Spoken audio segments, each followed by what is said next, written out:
सभापति महोदय, मैं पहली बार ही मौका दियो, इसलिए धन्यवाद जरूरी बनता है। सभापति महोदय, चंपावती नगरी मेरी चाकसू, उसका इतिहास बहुत पुराना है और पहला ऐसी नगरपालिका होगी सभापति महोदय 3 बार, जिस तरह से भूकंप आते हैं उस तरह से 3 बार अल्टा पलटी हुई है। 3 बार उसका परिवर्तन हुआ, भूमि परिवर्तन, ऊंचाई पे बसा हुआ है। उसके बाद भी पिछले 3 टर्म से वहां कांग्रेस का बोर्ड है। पिछले बोर्ड भी कांग्रेस का था। पूरे पिछले साल 5 साल तक हमारे कांग्रेस के चेयरमैन को कोई काम करने नहीं दिया गया। काम तो करने दिया, नहीं करने दिया कोई बात नहीं। माननीय सभापति जी,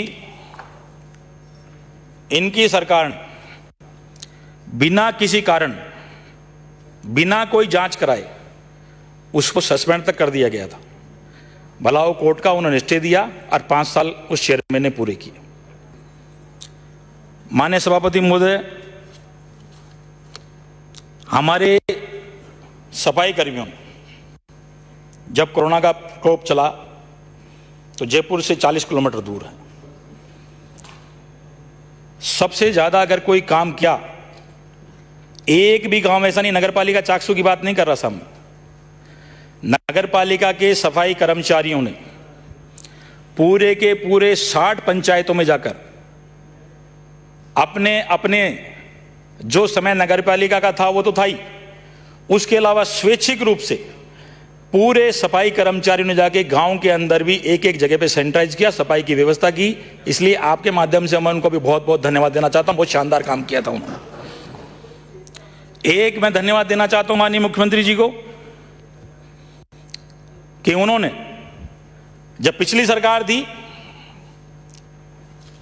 एससी का एक पार्षद नॉमिनेट करने के लिए कह दिया और जो हरिजन थे उनको उससे बाहर कर दिया।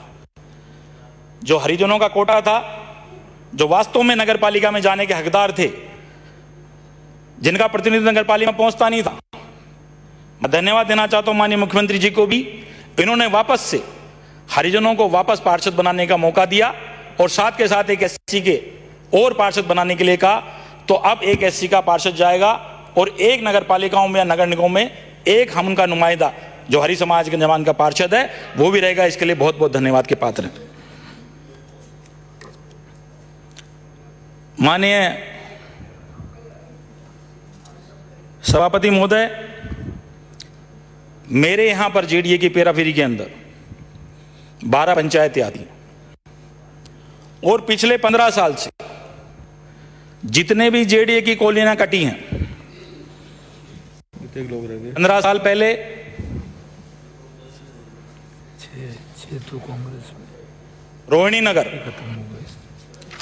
1st, 2nd, 3rd, अरियंत विहार, जितनी भी कॉलोनियां कटी 5-20 पे जेडीए ने सारा पैसा इकट्ठा कर उन भूखंडों का जमा कर लिया। मान्य, लेकिन सभापति महोदय एक भी पैसा अभी तक वहां पर नहीं लगाया। जेडीए ने 15 साल पहले दी थी रोहिणी के अंदर, उस रोहिणी नगर के अंदर अभी तक 1st, 2nd, 3rd तीनों की बात कर रहा हूं मैं, उन तीनों में सिर्फ अभी तक 3 मकान बने हुए, वो भी 1st के अंदर। पूरा की पूरा जो हमारे चाकसू का, जब हम एंटर होते हैं जयपुर से तो ये पेरा फेरी में पड़ता है। सबसे पहले शिवदासपुरा, चंदलाई, हमारा रेनवाल माझी। यहां पर स्थिति यह है कि आज भी शिवदासपुरा के अंदर वहां हॉस्पिटल के लिए जमीन चिन्हित नहीं हुई है जेडीए के द्वारा। वहां पुरातत्व विभाग के 4 गेट बने हुए हैं। 3-4 बार संबंधित अधिकारियों को, संबंधित लोगों को कहने के बाद भी वो 4 द्वारे जीर्ण शीर्ण हो गए हैं, गिरने की स्थिति के अंदर हैं, परंतु जेडीए अभी तक उनकी मरम्मत कराने के लिए तैयार नहीं है। माननीय सभापति महोदय,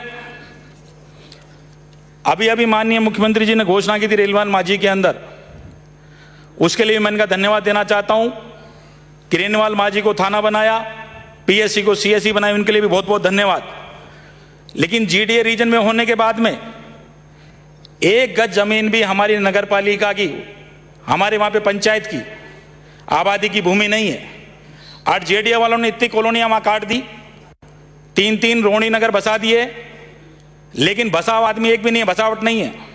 मैं आपके माध्यम से निवेदन करना चाहता हूं कि जेडीए वहां पे न तो पार्क की जमीन छोड़ी, न स्कूल के लिए जमीन छोड़ी, न हॉस्पिटल के लिए जमीन छोड़ी, न वहां पर हमारी पुलिस थाने के लिए जमीन है। तो मैं आपके माध्यम से मांग करना चाहता हूं कि जिन अलॉटियों को जेडीए के प्लॉट अलॉट किए गए हैं, उनको कहा गया था कि 10 साल तक का टाइम दिया था, उनको 15-15 साल हो गए हैं।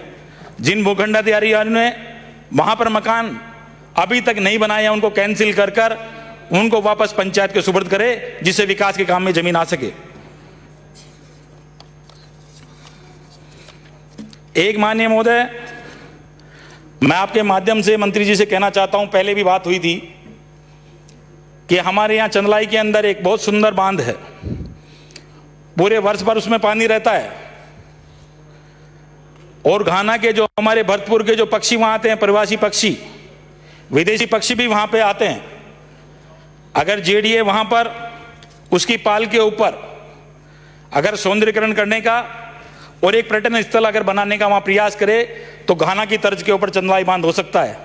उसके लिए मैं आपसे निवेदन करता हूं, मंत्री महोदय से भी मांग करता हूं कि इस पर्यटन स्थल को जेडीए ने देख भी लिया, अधिकारियों ने देख भी लिया है, और अभी भी कम से कम हजारों पर्यटक वहां पे आते हैं।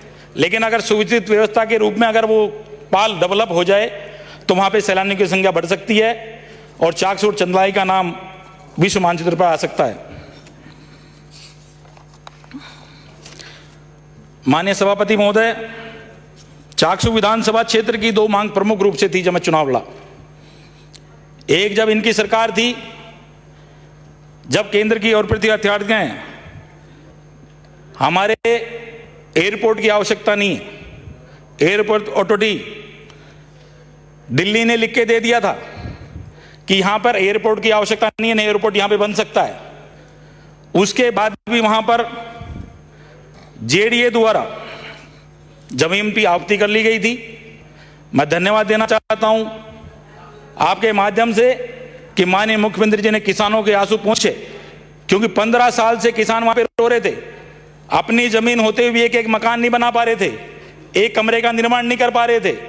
परंतु माननीय मुख्यमंत्री जी ने पिछले दिनों 6 महीने पहले ही उसको आपत्ति से मुक्त किया, इसके लिए धन्यवाद देना चाहता हूं। लेकिन इसके साथ साथ में जो रोहिणी के पास में उसी समय का एक प्रकरण था, हाउसिंग बोर्ड ने 317 बीघा जमीन को आपत्ति किया था। माननीय सभापति महोदय, 2 मिनट में समाप्त करें। हमारे वहां पर किसानों की वहां पे मांग थी, 317 के अंदर बीघा जमीन के अंदर 200 बीघा जमीन में हॉस्पिटल, प्राइवेट हॉस्पिटल बन गए। हमारा वहां पर सारे हमारे शोरूम बन चुके, और करीब 600-700 परिवारों ने, क्योंकि वहां भट्टे का काम है रेनवाल माझी के अंदर, तो वहां पर छोटे छोटे मकान बना के गरीब लोग रह रहे हैं। वहां पे 200 बीघा के अंदर निर्माण कार्य हो चुके हैं, परंतु अभी भी हाउसिंग बोर्ड वहां पर आपत्ति से मुक्त नहीं करना चाह रहा है। मैं आपके माध्यम से निवेदन करना चाहता हूं कि जो बची हुई जमीन है, उसमें जिन लोगों ने प्लॉट काट के दे दिए गरीब लोगों को 50-50 गज के प्लॉट, वो ये चाहते हैं अब कि जमीन का मुआवजा भी हमें मिल जाए और गरीब अपने आंसू रोता रह जाए। इसलिए मैं आपके माध्यम से कहना चाहता हूं कि जो हमारे रेनवाल की जो जमीन हाउसिंग बोर्ड ने आपत्ति कर रखी है, उसको आपत्ति से मुक्त किया जाए। और मैं एक बात और कहना चाहता हूं माननीय सभापति महोदय, कि जितने भी नगर पालिका के अंदर काम किए हैं, वो तो सारे काम हम लोग अपने नगर पालिका बजट से करा लेंगे, लेकिन हमारी खुद की जो नगर पालिका रोड से 6-7 फीट नीचे है, जब कभी भी बारिश आती है, पिछली बार भी बाढ़ आई थी, वहां के सारे कर्मियों ने अच्छा काम किया, परंतु मुझे बड़ा दुख हुआ उस समय सबसे पढ़ाने पे जब छपा मेन पृष्ठ पे ही कि नगर पालिका खुद पूरी डूब गई। नगर पालिका खुद अपना एक कागज नहीं बचा पाई थी।